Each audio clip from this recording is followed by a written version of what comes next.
미국만 해도요. 보셨잖아요. 낙태에 대해서 완전히 풀 거냐 막을 거냐 이거는 헌법적 문제가 아니라 주별로 결정할 일이다. 헌법에는 거기에 대한 어떠한 규정도 없다. 그래서 대법원이 딱 문제를 해결했잖아요. 낙태 정도의 문제는 각국의 어떤 도덕 개념이나 전통적 가치관에 의해서 프랑스 같이 물러난 데는 그래 뭐 그 저기 응애 하고 태어난 애도 그냥 거의 잡아 죽이고 나서 낙태였다라고 주장해도 니들은 그러고 살아. 짐승같이. 근데 여기는 그게 안 돼. 이런 게 돼야지. 그게 인류 보편의 자유라고 주장하면서 이탈리아 그거부터 하세요 라고 남의 나라에 대해서 얘기할 정도로 무식한 쌍스러운 것들이에요. 그 마르콩 정부가. 그래 놓고 마르콩 정부가 또 그랬죠. 엊그저께는. 이탈리아 그거 우리말 EU말 잘 들어야 됩니다. 네, EU한테는 이탈리아를 저기 그 선볼 도구가 있어요. We have instrument라 그랬어요. 그래가지고 이탈리아가 발끈하고 드러났어요. 왜냐면 이탈리아가 저거에 많이 두들겨 맞았잖아요. 피렌체 부근에 플로렌스 부근에 중국 노동자들 많이 와 있다가 중국 사람들 많이 와 있다가 저거 많이 맞았거든. 코로나. 그래가지고 거기에 대한 그 지원금이 이탈리아가 많이 배정돼 있어요. EU 안에. 그거 가지고 이탈리아 목줄 채우겠다 그 소리 하니까 이탈리아 정치인들이 중도까지 나서서 이탈리아에 대해서 너희 함부로 말하지 마. 너희 우리 협박하냐 하고 그냥 들이받았어요. 마크론 정부를. 그래서 이번에 이거 거치면서 독일과 프랑스는 완전히 몸값이 이제 돈값이 됐습니다. 그럼 글로벌리즘, 유럽의 좌파 글로벌리즘 끝난 거예요. 그 점에서 푸틴이 혁혁한 공이 있고요. 제가 그래서 우리 푸틴 살인자 아저씨를 존중합니다. 핵단추만 누르지 마십시오. 근데 못 눌러. 겁이 많아서 그 사람. 예, 그런 상태예요 지금. 상태는. 그래서 결국은 유럽은 글로벌리스트 좌파가 쭈그러들고 저렇게 각 나라가 보수공화로 갈 거예요. 그래서 보수공화의 흐름의 일부가 특히 헝가리, 그러니까 보수공화에서 말하는 도덕적 보수주의를 가지고 광파리에 갖고 러시아를 오히려 지지하는 게 헝가리 빅토르 오반. 그 다음에 그거랑 비슷한 성향이 집권 세력은 아니지만 야당이 막 예를 들면 공산당계랑 극우계랑 같이 손잡고서 데모해요. 그게 이제 슬로바키아가 그래요. 체코가 그래요. 체코가. 그런 도덕파리 친러 야당 얘들이 좀 설치는 나라가 몇 개 있지만 저 두 개가 있어요. 그리고 저거가 독일이 가능했었어요. 그러다가 노르트 스트림이 끊기는 바람에 이제 쟤들이 갈 데가 없는 거야. 아니 러시아랑 어떡하자고. 뭐 오늘 전쟁 그만둘까? 그럼 러시아가 우리한테 가스 보내줄 것 같아? 가스관은 폴란드하고 우크라가 잡고 있어.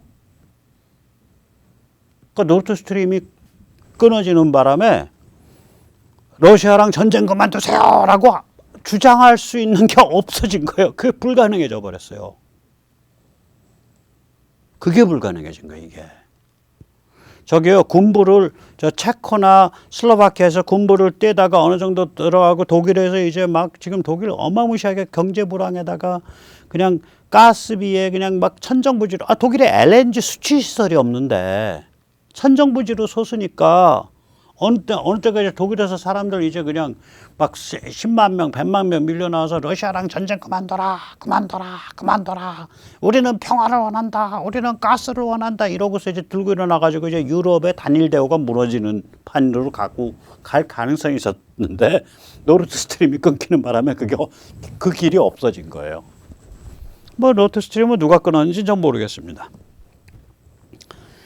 거대한 변화가 오는 거죠. 이 거대한 변화에 피를 갈아 넣어서 그거 변화를 일으키고 있는 두 나라.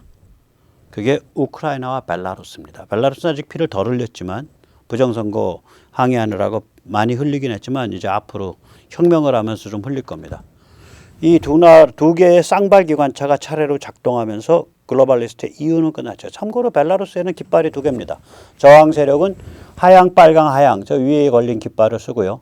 지금 집권 세력은 저 아저씨가 1994년부터 계속 그 대통령인 아저씨예요. 이름이 길어갖고 제가 기억도 못하고 또 뭐 기억할 필요도 없고. 예. 저 아래 깃발은 저 아저씨가 1994년부터 써오고 있는 공식 국가 깃발이고요. 위에 깃발은 벨라루스 저항 세력이 쓰고 있는 깃발입니다. 저 저항 세력의 깃발이 벨라루스의 공식 깃발이 되는 그날 혁명 이후의 그날, 자유혁명 이후의 그날까지 우크라이나와 벨라루스가 이 두 개의 기관차 역할을 할 겁니다. 그래서 조던 피터슨이 그거가 좀 그런 거예요. 그러니까 우리는 그 경험이 있잖아. 어떻게 보면 우리는 조던 피터슨 논리대로 하면 이거지. 만약에 야 그거 말이야 미 국무부가 잘못했잖아. 그거 왜 주한미군을 그렇게 주한미군을 제대로 놔가지고 거기로 확실하게 미국이 간다고 했었어야 그게 침범을 안 하지. 왜 그걸 다 발을 뺀다 그러고 국무부에서는 에치스 라인까지 거서 마치 남한은 내다 버리는 자식처럼 해서 그래서 전쟁 나가지고 남쪽 사람들만 해서 100만 명이 사상자가 나고 미군만 해서 4만 명이 죽고 도대체 그게 무슨 꼴이야. 그게 조던 피터슨의 말이에요. 똑같아요 어법이.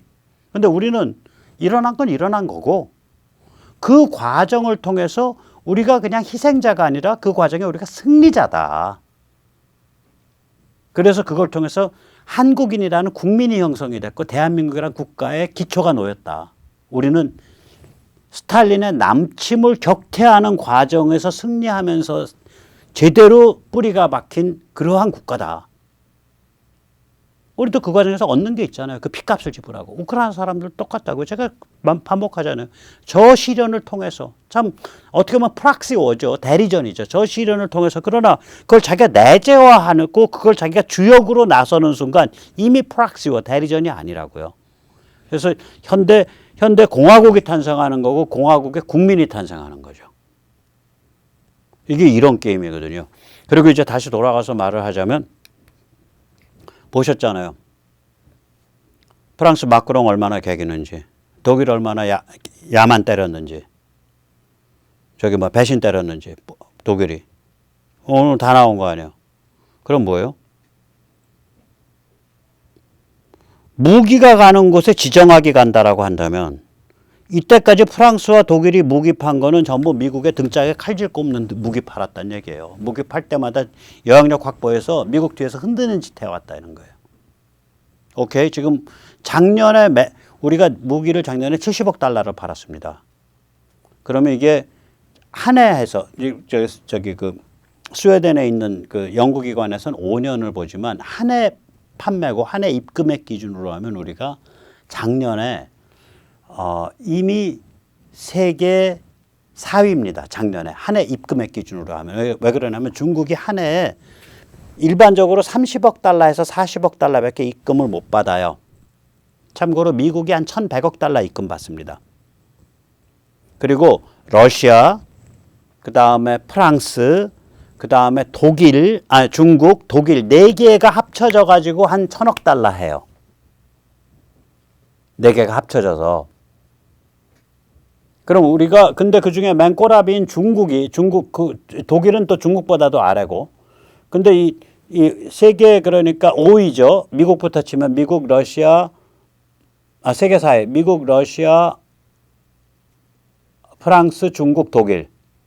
그 세계 4위인 중국이 한 해에 한 40억 달러예요, 평균. 근데 우리가 70억 달러 했단 말이에요, 작년에. 그러니까 우리가 작년에 세계 4위예요. 이미.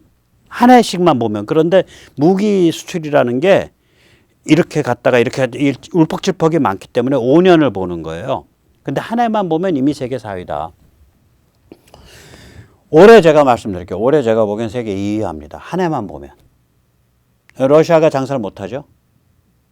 우리가 올해 파는 게 프랑스보다 많을 거예요. 그래서 FA 블락 20 나오고 KF 21 팔기 시작하는 게 앞으로 한 5년 남았죠.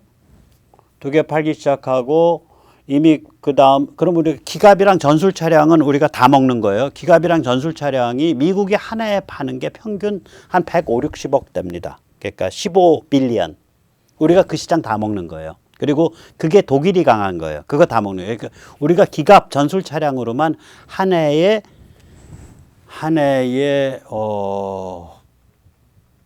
제가 보기엔 앞으로 한 해에 최소 150억 불 할 겁니다. 그러니까 15빌리언. 기갑 전술 차량만. 한 5, 6년에서 10년 지나면. 그러니까 이게 저는 어떻게 보냐면 앞으로 한 5, 6년에서 10년 사이가 되면 우리가 세계 무기 수출액이 미국과 비슷하거나 미국보다 조금 빠지는, 그러니까 액수로 치면 한 해에 약 600억 달러에서 1000억 달러로 오르락내리락 할 거예요. 지금 저 그림 딱 보시면 무슨 생각 드냐면, 프랑스 애들은 이제 무기 못 팔게 해야 돼. 쟤들 세상 시끄럽게 하는 애들이야.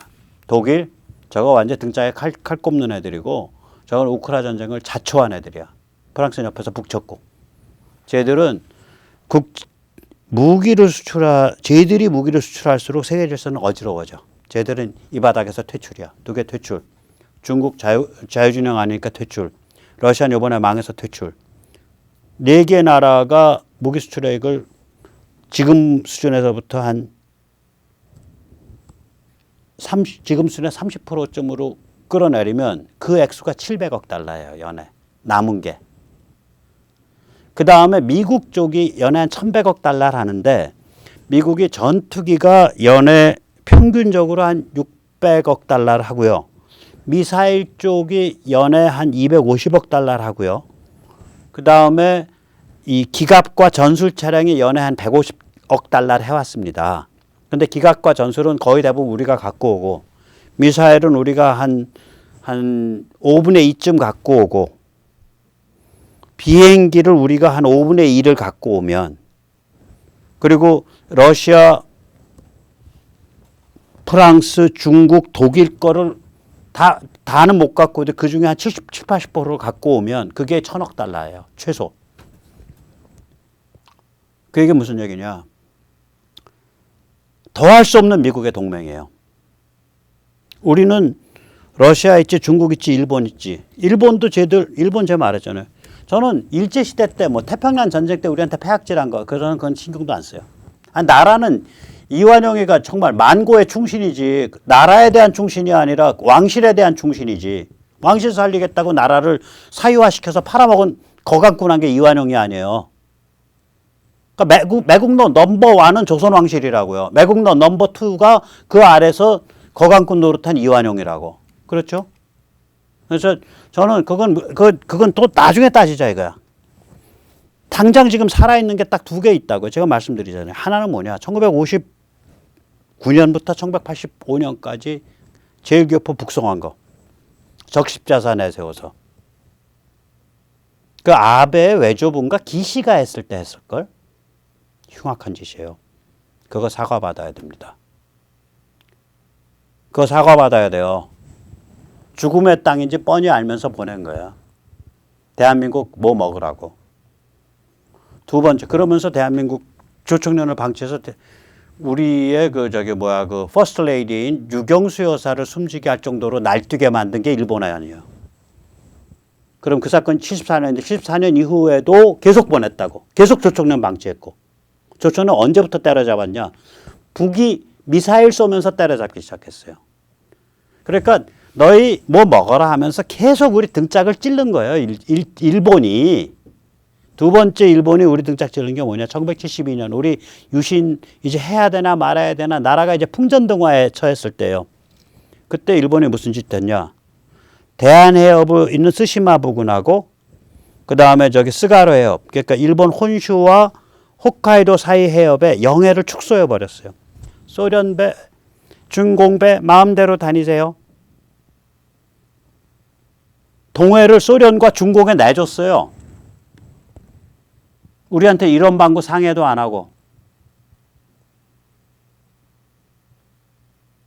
쟤들 무슨 짓 할지 몰라요. 쟤들이 만약에 독일 정도로 그 오리지널 유럽에 있었고 그 정도의 그런 영향력을 발휘할 수 있었으면 독일보다 더 큰 사고 쳤을 수 있어요. 일본이 우리랑 군사적 사고를 친다는 건 전 생각을 안 해요. 쟤들 겁이 많아가지고 군사적 사고를 못 쳐요. 근데 등짝에다 칼질을 한다고 그렇게. 정말 기분 나쁘게. 저는 두 가지는 일본에 대해서 사과받아야 된다고 봐요. 앞에 건 모르겠어. 소녀상이고 강제징용이고 저는 그거는 알아서들 하시고 그건 좀 따져볼 게 많아. 하나하나가 다 시비가 복잡해. 그러나 다 떨어내더라도 두 가지에 대해서는 너희 사과해라 이거야. 그건 인류에 대한 죄악이다 이거지. 첫 번째 건 인류에 대한 반인류적 행위예요. 아베 외교부인가돼요. 그 기시가. 두 번째 거는 동북아, 동아시아 군사 지정학을 크게 불안정하게 만들었다고. 우리한테 이런 방구 상의도 없이. 자, 그래서 다시 돌아가 보자고요. 자, 우리가 그렇게 둘러싸였어. 일본, 중국, 러시아. 손잡을 때 미국밖에 없어. 손잡을 때 미국밖에 없는 거예요. 미국이 제대로 갔으면 좋겠어. 좀 병 좀 털어내고. 아, 저렇게 막 그냥 질병에 걸려갖고 그냥 거기 몽롱해서 헤매니까 아주 보는 사람 돌아버리겠어요. 그래서 우리가 1,000억 달러를 육박하는 그러한 무기 수출국이 되는 것이 인류의 홍복입니다. 왜냐면 우리는 미국과 같이 가니까. 그렇게 해서 저 썩어 빠진 독일, 저 메르켈, 슈레더 이런 나부랭이들이 주물르는 그 속이 베베 꼬인 독일, 속이 베베 꼬인 프랑스가 무기 팔고 다니면서 전 세계 지정학을 문란하게 흔드는 것을 완전히 손모가지를 분질러 버려야 돼요. 그래서 러시아 무기 판매 밥줄 뺏어와야 되고요. 중국 밥줄 뺏어와야 되고요.